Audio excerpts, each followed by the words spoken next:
Hi, I'm Brian Chick, CPA, the owner of Making Change Accounting, meeting you at the intersection of accounting and nonprofits.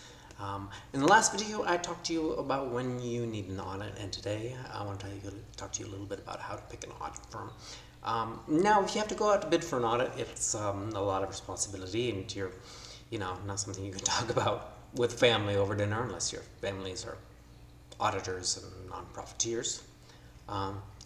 But first, let me be upfront. In my 10 years of public accounting, I was never really a part of the bidding process. That was something that happened at the auditors, at the partners level. I would love to know more about the process. If anyone has any resources or stories, feel free to pause this video and let me know down in the comments below.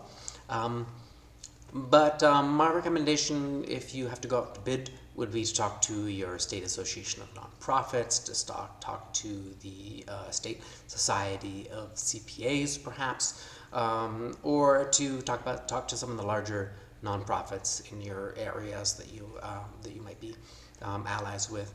But I can tell you some of the philosophies of the accounting firms that I have worked for, so you can have an idea, an insider's perspective of what to look for and expect while you're out there choosing an auditing firm.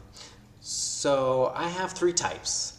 The first is the corporate firm, and I can't tell you if the big four operate this way, but I worked for some larger firms in some smaller areas where the big four didn't operate, but sort of had that specialize in everything mentality. And they tended to have some really good and well-meaning audit staff and managers when it came to nonprofit.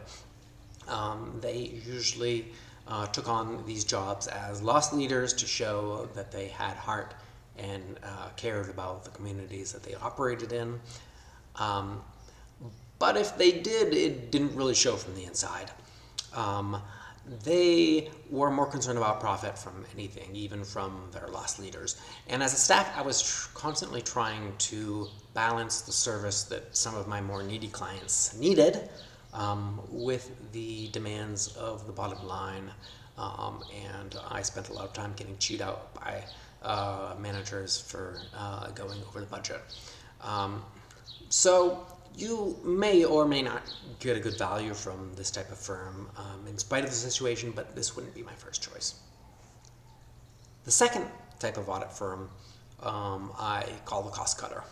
And you're going to see this a lot in firms that specialize in governmental accounting. It's a very winning strategy in that sector.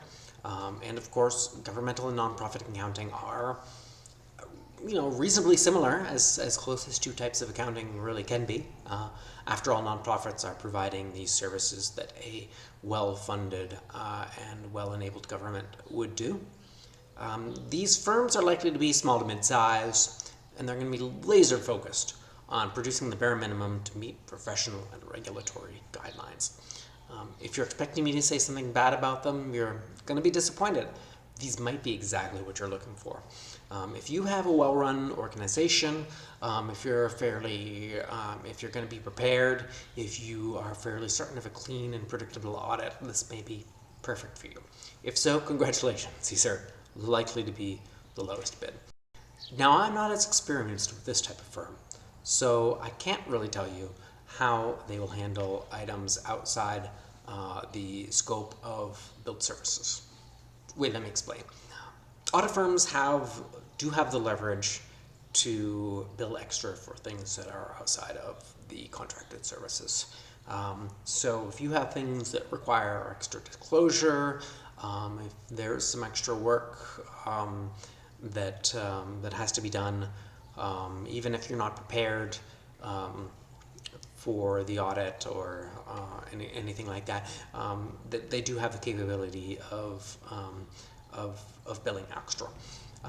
Does anyone have any experiences with such extra billings? Please feel free to pause this. Let me know in the comments down below. Hit the like and subscribe button while you're on the way down there. But the last and my favorite firm to work for is what I call the service firm. Now, usually this firm is founded by some partners who left a corporate firm because the obsession with the bottom line was kind of cramping their style. They may or may not advertise this. It's a dangerous thing to advertise that you're going to go above and beyond, but they do care and they are willing to go the extra mile to help clean up an organization's operations. And in return, they only ask that you make the recommended changes to clean things up for future years and make it easier for them. So it's not entirely, so it's not entirely a selfless concern. When I worked for such organizations, I would have a conversation with the client. I wanted them to know that I supported their mission, that I valued their work, and I wanted to be a part of the solution of becoming more efficient and effective. That was part of my moral obligation as well as my professional obligation. And as far as I know, being concerned over the public welfare is not a conflict of interest for a certified public accountant. But at any rate, these firms may or may not be the lowest bidder. But if you have to pay a little bit extra for a little bit of extra support, it might be worth it, especially if you have some items to clean up. And that's it for this video. Thanks for watching, Changemakers. Please like and subscribe, and keep on doing your good work. The next installment in this series is going to be what to expect when you are expecting an audit.